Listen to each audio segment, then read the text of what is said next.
Христос Воскрес, товариство! Що ви там трошки скучили за нами? Пасха пройшла, і ми закінчили об'єкт, ходіть покажу. Закінчились праздники, і ми закінчили роботу. Забір повітря.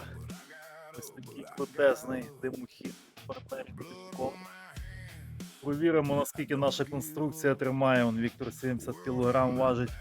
Супер, файно є. Буде все надійно. Так, ходіть всередину. У нас середина відкрита, дверей вікон нема, нульовий цикл, така кухня-студія. І ось наша красота, кутовий камін від українського виробника Сайвен. Маленький, акуратний, тому що тут ходова клітка, ходіть на другий поверх.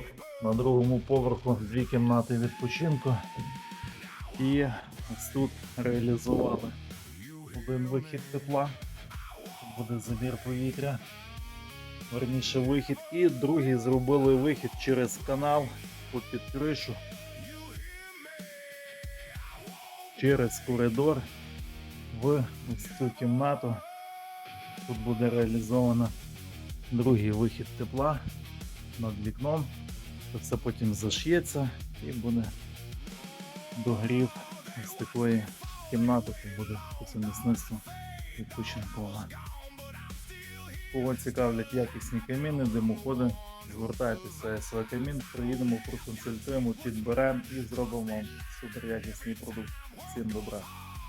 Ну а ми їдемо далі. Завтра консультація і продовження роботи.